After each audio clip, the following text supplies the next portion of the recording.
Hello student, good morning to all of you.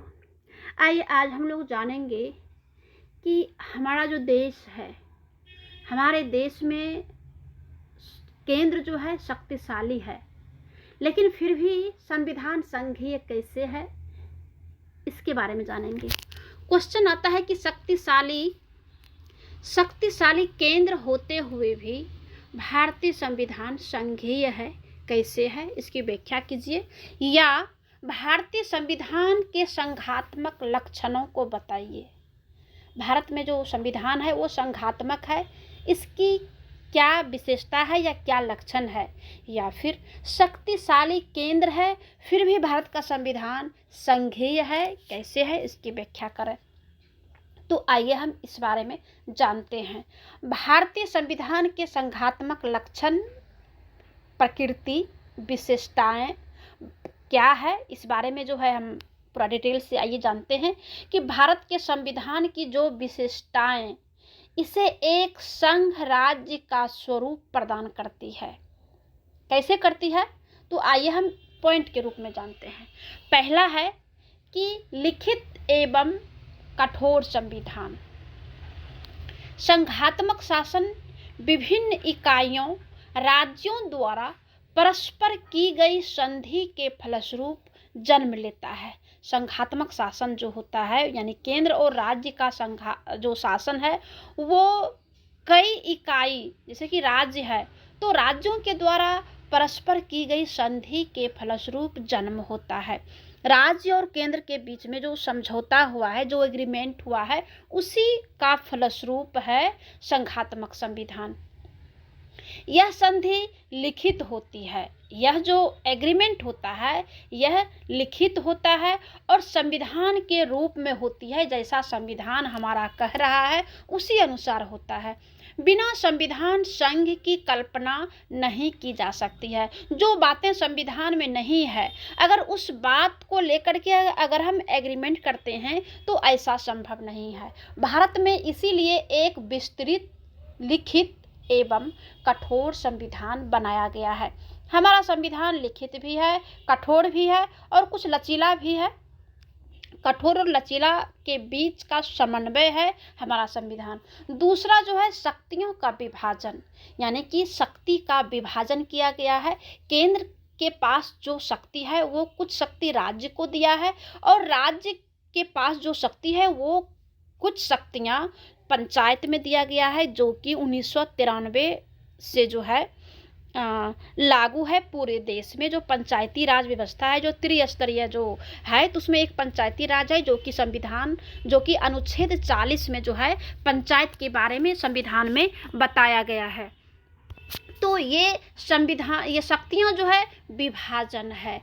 संघ राज्य के लिए दूसरी आवश्यक शर्तें हैं। शासन की समस्त शक्तियों का केंद्र व इकाई राज्यों के बीच विभाजन है। भारत में भी इसी प्रकार का शक्ति विभाजन किया गया है। शासन के समस्त विषयों में 3 सूचियाँ विभाजित किया गया है। हमारे यहाँ 3 शेड्यूल है। केंद्रीय सूची है जिसमें कि अभी 100 विषय है, 100 विषय है। पहले जो है 93 था, इधर कुछ दिन से जो है उसमें और ऐड किया है, 100 हो गया है। उसके बाद प्रांतीय सूची, यानी कि राज्य सूची भी कहते हैं। और फिर तीसरा है समवर्ती सूची। प्रांतीय सूची में भी 61 या 67 है, क्योंकि अभी घटा बढ़ा है। और समवर्ती सूची में जो है कॉन्करेंट लिस्ट जो है, इसमें जो है 47 है।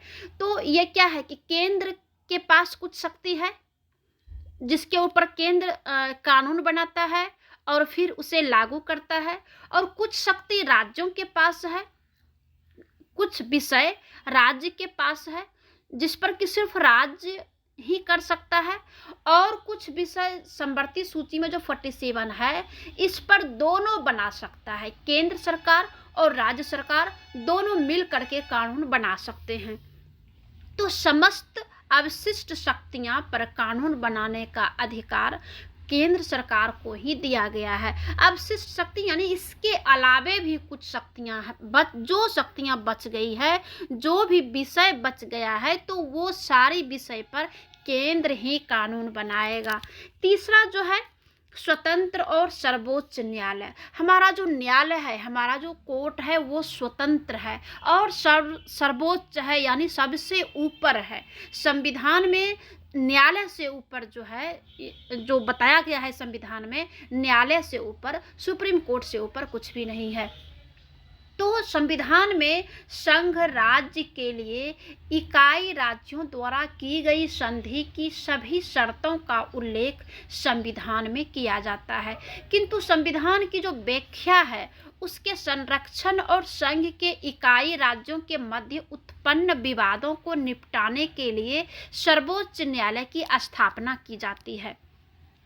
उसके बाद क्या हो जाता है कि जो संघ और राज्य यानी केंद्र सरकार और राज्य सरकार के बीच में अगर विवाद उत्पन्न हो जाता है किसी विषय को लेकर के, तो सर्वोच्च न्यायालय इसकी स्थापना करती है। सर्वोच्च न्यायालय की स्थापना की गई है जो कि इसकी समस्याओं का समाधान के लिए बैठे हैं। भारत का संविधान एकल संघीय न्यायालय की स्थापना करता है। भारत का जो संविधान है, न्यायालय जो है एकल है। ऐसा नहीं है कि राज्य में हाईकोर्ट जो होता है वो अलग है, उसका नियम कानून अलग है और वो केंद्र से, वो सुप्रीम कोर्ट से स्वतंत्र है, ऐसा नहीं है। क्योंकि यहाँ पे त्रिस्तरीय है, एक डिस्ट्रिक्ट कोर्ट है और एक हाई कोर्ट है और तीसरा सुप्रीम कोर्ट है। तो सुप्रीम कोर्ट सबसे सर्वोपरि है, उसके नीचे हाई कोर्ट है और उसके नीचे डिस्ट्रिक्ट कोर्ट आता है। तो यहाँ पे कहा गया है कि जो सर्वोच्च न्यायालय है वो क्या है, वो एक तरह से है, वो जो है हायरार्की सिस्टम से है कि सबसे नीचे जो है डिस्ट्रिक्ट कोर्ट है, फिर उसके ऊपर हाई कोर्ट है और फिर उसके ऊपर सुप्रीम कोर्ट है। तो केंद्र सरकार और राज्य सरकारें सर्वोच्च न्यायालय के निर्णय के सामने बाध्य होते हैं। अगला जो पॉइंट है संविधान की सर्वोच्चता। ये जो संघात्मक जो लक्षण है हमारे संविधान में, वो संविधान सर्वोच्च है। भारत में संविधान की सर्वोच्चता की स्थापना की गई है। इसका तात्पर्य ये है कि भारतीय गणतंत्र के अन्य कोई भी अधिकारियां, शासन की संस्था संविधान से उच्च नहीं है। यानी कि जितने भी संस्थाएं हैं या अधिकारीगण हैं भारत में, वो संविधान से बड़े नहीं है। सबसे बड़ा जो है संविधान है। संविधान सर्वोच्च है और व्यक्ति संविधान किसी के भी द्वारा नहीं किया जा सकता है। सर्वोच्च न्यायालय संविधान की रक्षा करता है।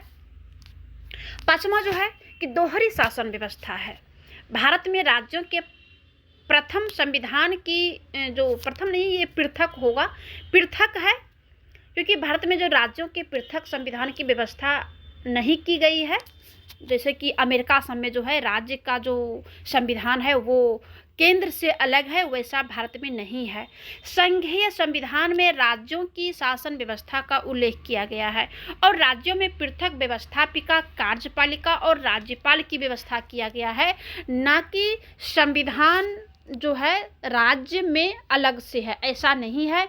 वहाँ जैसे कि संविधान में जो ऐसा है कि केंद्र में जैसे पार्लियामेंट सिस्टम है, उसी प्रकार से राज्य में विधानमंडल है, और जैसे केंद्र में पार्लियामेंट में राज्यसभा है, लोकसभा है और फिर राष्ट्रपति है, उसी प्रकार से विधानमंडल में राज्यपाल है और विधान परिषद है और विधानसभा है। तो ये सिस्टम जो है अलग अलग है और फिर अलग केंद्र से वो पूरी तरह से स्वतंत्र नहीं है। राज्य भी अपने सिस्टम के तहत जो है अपना राज्य को चलाते हैं और केंद्र जो है पार्लियामेंट सिस्टम के तहत जो है केंद्र की जो है काम करते हैं। तो ये रहा शक्तिशाली केंद्र होते हुए भी भारत का जो संविधान है वो संघीय है।